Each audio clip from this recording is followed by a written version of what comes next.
So today we're talking about our trip to Japan. Gonna go over what we did and we had fun or not, what we liked, what we didn't. Liked it a lot. But how many days were we there? 2.5 weeks. 2.5 weeks. Yeah, so that's 16 days, something like that. I think we were actually there. Oh, sorry. 16 days. Not 18 days. 18? We would have liked to have stayed 18. We could have. We did. Our vacation was 18 days because we took 2 days Oh, yes. off when we got back to kind of recover from the trip. Yeah. So I guess that jumps us into kind of the first thing I think a lot of people ask is about the time difference. 17 hours. We live in Pacific time, and so the difference between our time and Japan is they are technically 17 hours ahead, which is a lot. But when you're flying there, it's not too bad. Like, we adjusted pretty well. Is it even linked? So they're technically in tomorrow. We ended up arriving there in the evening. We hadn't slept. Yeah, so basically stayed up till 3:30 in the morning. And we're gonna get some rest and we're gonna get an early start tomorrow. We just forced ourselves to stay awake until around 8 o'clock, 9 o'clock, when we finally went to bed. And we just fell right into a normal rhythm. So I guess we can go through our whole trip, right? Yeah. So we started here at home near Clear Lake, and we drove a little over 3 hours on 101 to get to San Francisco. Everything went smoothly. We only checked one bag on our way over there. Yeah, we flew via Japan Airlines. As we were flying in, Changed a little bit the course. We weren't too close to Mount Fuji, but he kind of went around because it was the sunset, and he went around so people could see it better and take pictures. So everybody was like, wow, on a plane. Really cool. It was really Even though cool. it was far away, but it was still cool. a little travel tip for anyone traveling almost anywhere. You get something from your home place, for example, San Francisco, known for Ghirardelli chocolate. So we did give some of the chocolates to the stewardesses towards the end of the flight. It's a little gift from them with, they gave us like a little towels that says Japan Airline, and then a little card they wrote. A little note thanking us. So. Yeah.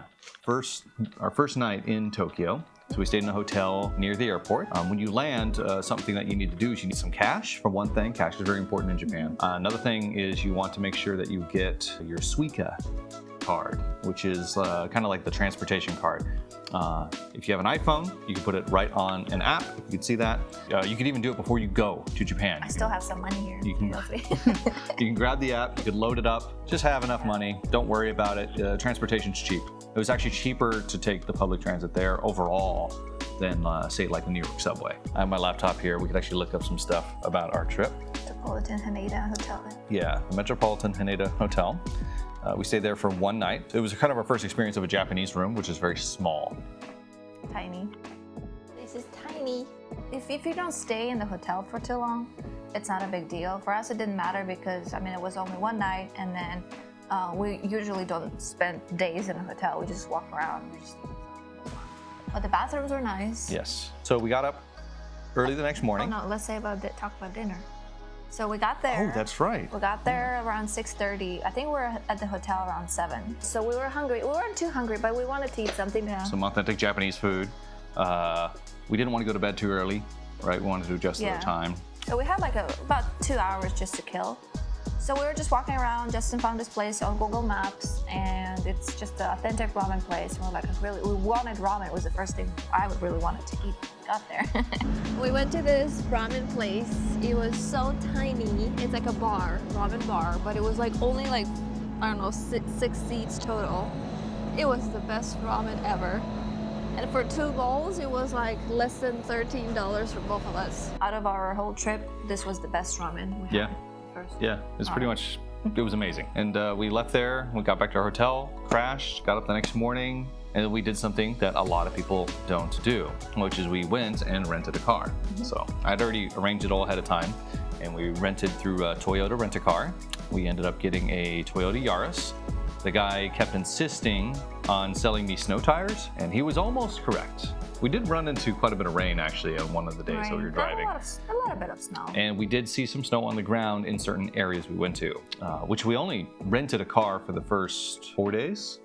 Yeah, it was a lot of driving in those 4 days, but it was nice. I actually would recommend it if you are familiar with driving on the other side of the road, which can be scary. Watch a few videos. I did some research on traffic rules and things in Japan. You just had to drive very defensively. If almost fails, drive on the slower side. Follow somebody. That's what I would do. I'd just find another vehicle. As long as they didn't get into an accident, I felt pretty confident I wouldn't get into it. Which people drive really good there. They drive very safely. When we got into our car, we started driving. We drove out of Tokyo. Once you get on the expressways, because if you do rent a car, find a place that offers their ETC card. The ETC card is vital because it pays for tolls. So if you're familiar with maybe Fast Track, if you're in the Bay Area, it's just like that, where it will automatically scan the car and you'll hear a beep in the car. There's actually like a little card reader down there, and then you pay all those tolls when you give the car back to the company, the rental car company. They'll give you a bill. Ours ended up being around almost like $100 in tolls. Overall, we spent way more on renting a car than if we had just done public transit. However, we did get to see some things and do some things that we would not have been able to do if we had not rented the car. But one thing I want to say is, if you're outside of city, renting a car is probably a really good idea. When you're leaving Tokyo by car, you get on the expressway, a lot of it is underground. You just don't see Tokyo. Most of it, you're just in these tunnels and you have no idea where you're going, and then it pops you out into kind of countryside almost. You're like, it's nice. It's probably less stressful than yes. Yeah, it's not like driving through Manhattan or something like that. It was way easier than that. And so our first stop on our day, as we were renting the car, we wanted to get some cash. We actually did not follow my own advice. We got cash at 7-Eleven. It is cheaper. ATM fees are cheaper if you get them at like a Family Mart, a Lawson, or 7-Eleven. These are called konbini. They are everywhere. Yeah. They're more popular than Starbucks. They'll have everything you need. Nail clippers, toothpaste, snacks, food. They have their own kind of different foods. What did we get? We got some food there. So what did we just do? We got snacks. These are like rice, sweet rice dumplings, sweet soy sauce, and then rice bowls. So they say these are really good. We're gonna try them. The Dango's snacks. It's the rice bowls with sweet soy sauce on them. They're very stretchy and sticky. I'm gonna have one.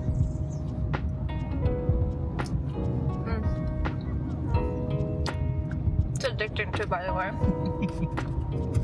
It's like kind of like mochi. Like the same stretchy. Oh, you have to keep eating, but it's good. She's gonna get some too in a second. You went into the convenience stores more than I did, yeah. Yeah, I want to try certain things, and then little cakes, desserts, like everything you want, you can find here. The first place that we went to on our first real day in Japan was a distillery called Komoro Distillery. We did a tour of this place. It's about a 3.5 hour drive outside of Tokyo. Yeah, and it was on our way to where we were going to stay for that evening. We booked a class. They were teaching you how they do it, what they use, what would they use, the whole process and everything. It was kind of interesting. Some things I learned. I was really into it, surprisingly. Yeah, we learned, for example, like the different types of woods they would use, the difference between like American white oak barrel and French oak barrels, and then they had like native woods that they were going to be using with some of their whiskeys. They were going to start using the sakura trees, the cherry blossom trees. They were going to use some of the wood from that, but it's very expensive. They also have Japanese oak as well, so they're going to make some barrels and get some barrels made and age it all with 100% Japanese ingredients, except for the barley. The barley is shipped from UK. Yeah. The distillery is very pretty, very cool building. We got to actually go up and like open the fermentation tanks and see it all bubbling up and smelling it. They went over the whole process of how they make it.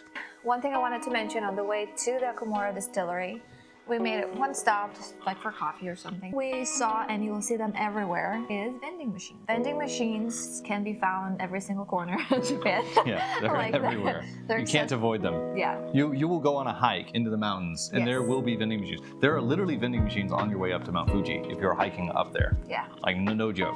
Yeah. So it's pretty handy because you don't have to worry about carrying water with you or any extra drinks because it's cheap. You can just go there, okay, I need water or hot drink or or milk, whatever you want. And some vending machines will have some snacks, some little foods too. Mostly it's just water, it's drinks. Drinks, yeah. Yeah, we like those. Yeah, and we were on our way up to Komoro Distillery, and then, of course, for the first stop for the night, a place called Andaikon, which is a Japanese inn. It's not a hotel, it's not an Airbnb or anything like that. Traditional house type thing. It was run by a older couple, so they're super, super sweet.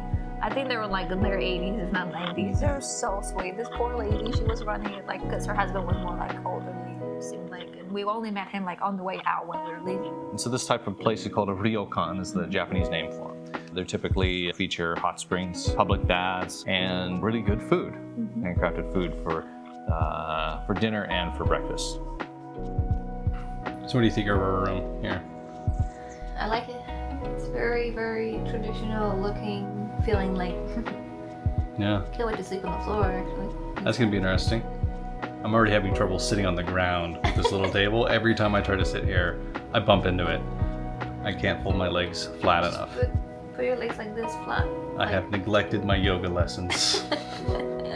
Right now, we are waiting for that phone to ring, and pretty soon we're going to be having dinner. There's the phone. Wow, imagine that. Second floor. Arigatou gozaimasu. All right, what do we got here? A lot. This is like pickled cucumbers with miso, mayonnaise, or something sauce. There's stuff cooking here. Radish, sashimi, which is salmon, codfish, and fresh horse meat. That'll be interesting. And then this is like vegetables and vinegar. It's something pickled. It's something pickled. I mean, it's like cucumbers. That's what I meant. Yeah, it's not. Anyway, this is a potato soup. This is a mushroom mousse, tomato, fish something, And then there's a fried shrimp. vegetable something, more pickles, plum wine, some wasabi, and ginger. Mm-hmm. And then I guess after that we're getting steamed rice with something else. Oh, fried fish. Steak. No, first fried fish. First fried fish. And then the steak. And then the steak as well. Yeah. So we have more food. Here's the fish that was brought to us, cooked on a skewer. She said, "Don't eat the tail or the head." We have the steak. Egg soup. So it's actually, it's not liquid. It's like a jelly. Which is pretty good. Soup. What do we have after this? She recommended the lady's very sweet. She recommended to go walk around the town at night. No. But before we can walk around, we need to wait 15 minutes for dessert. Oh, that's what she said. Oh. All right, for our last course, it's a mousse with some grapes. Oh my goodness. This has been a meal. I think we've been eating for 3 hours. It feels like it. After dinner, we went and walked around town. We did. And it's more traditional to wear, they have other ones too, but to wear the yukata. In most cases, you're not supposed to be walking around town in a yukata. A yukata is more like pajamas, house pajamas. However, in this particular place, which is an onsen town, Shibu Onsen is the name of the place we went to. It is very traditional for people to walk around with their yukatas up and down the streets, going to different bathhouses, enjoying the different hot spring baths in that area. We were kind of in the middle of the off season for this area, so it wasn't quite as active as it could be. Which is nice. Yeah. Yes. It's more active in the summer. We actually changed into warmer clothes because there was still a little bit of like snow present even on some of the roofs of the houses. A little cold, but we got to walk up and down these streets. They're beautiful. We got to encounter one particular ryokan that was the inspiration for Ghibli's Spirited Away. It was all light up. And It was all lit up, pretty. very beautiful. Lit up, yeah. Everyone's taking pictures there, you can't miss it. Named Rekishi no Yado Kanaguya. Beautiful building. We saw people going in and out. It's kind of funny, they had like a small door that they would go in and out of. Yes. Yeah. So on our way back, we stopped in a small bar. We wanted to get like a drink, right, before a little nightcap before the night ended. Saw a little neon sign says open, and it was like the only bar in the area that was open. And so we go down. The man at the door, we like kind of gestured. He's like, "Oh yeah, you opened the door for us." And you go down into the basement, and it was a little loud when we got in there. As soon as you open the door, you hear like, ah. They were singing traditional karaoke. Yeah. Now for a lot of this video, I did not film inside of a lot of buildings. There's kind of an unspoken rule of politeness where you don't want to intrude on other people. There's a few videos I took, I always ask for permission. So if you go to Japan, just ask. Most people are fine, but there are a lot of cases they're not fine with it. They were very welcoming. They were actually supposed to be closed. On Google Maps, it said they were closed for the day. Come to find out that the local ski instructors from one of the ski clubs there, they had booked the place out privately. However, since it is a bar, it was kind of open to the public, and so they had no problem with us going we were down the only foreigners there too, so. and hanging out. They wanted us to sing karaoke They really wanted bad. us so bad. I'm like, no, I didn't have enough to drink. We didn't end up singing karaoke. That's probably one of the regrets from our trip. So the next day, we got back to our hotel, and we got up in the morning, and we went off to go see the snow monkeys. Yep.